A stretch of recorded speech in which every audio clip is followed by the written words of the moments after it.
لیکن میں نے نوٹ کیا کہ میں نے ابھی تک اس میں جو بعض گرامیٹیکل معاملات ہیں اور جس کو کچھ لوگ جو ہے گمراہ کن نظریات کا ذریعہ بناتے ہیں ان پر گفتگو نہیں ہوئی ہے، لہٰذا آج میں ذرا اس کمی کو پورا کر رہا ہوں، پھر آگے بڑھیں گے۔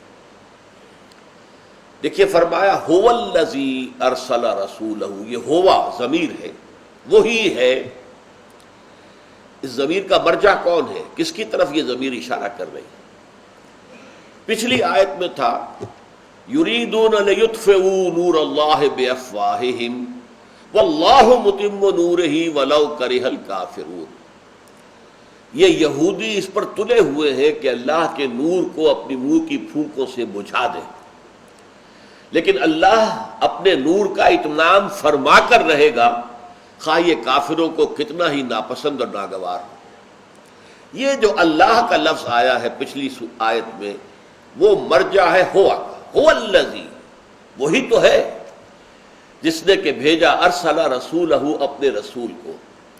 یہاں حضور کا اس میں گرامی نہیں ہے، لیکن چونکہ رسالت کی تکمیل ہوئی ہے محمد الرسول اللہ صلی اللہ علیہ وسلم پر، گویا کہ لفظ رسول کافی ہے آپ کی شخصیت کی طرف اشارہ کرنے کے لیے۔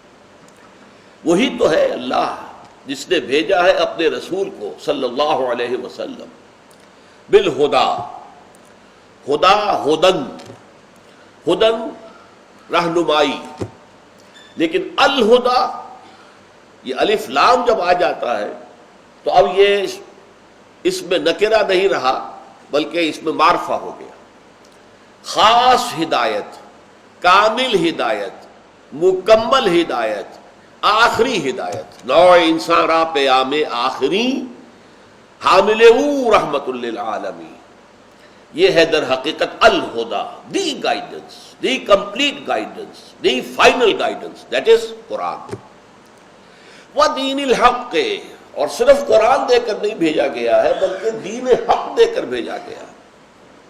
یہاں بھی ایک نقطہ ہے گرامیٹیکل اعتبار سے، یہ جو الہدا اور دین حق کے درمیان حرف واو ہے، تو واو حرف عطف اگر ہوتا ہے تو جو جن دو چیزوں کو جوڑتا میں اور تو میں اور ہے، تو اور ہے، مغایرت کہلاتی ہے یہ گرامر کے اندر، کہ معطوف اور معطوف علیہ میں مغایرت ہوتی ہے، وہ ایک دوسرے کے غیر ہوتے ہیں۔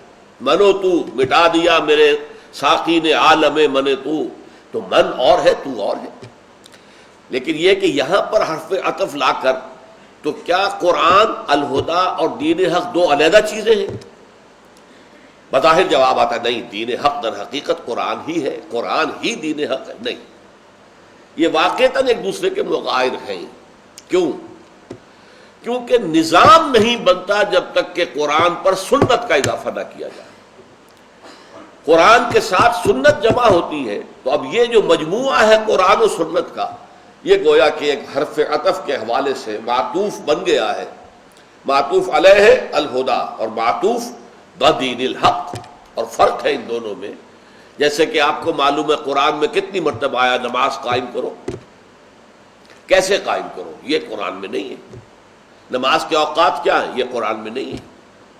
نماز کی شکل کیا ہے، علیحدہ علیحدہ ذکر ہے، سجدے کا بھی ہے، رکوع کا بھی ہے، قیام کا بھی ہے، تسبیح کا بھی ہے، تکبیر کا بھی ہے، لیکن ان کی ترتیب کیا ہے، ان کی ترکیب کیا ہے، سنتھیسس کیا ہے۔ یہ رکعت ایک ہوگی تو اس کی کیا ترتیب ہوگی اعمال کی، ارکان کی، یہ تو کہیں قرآن میں نہیں ہے۔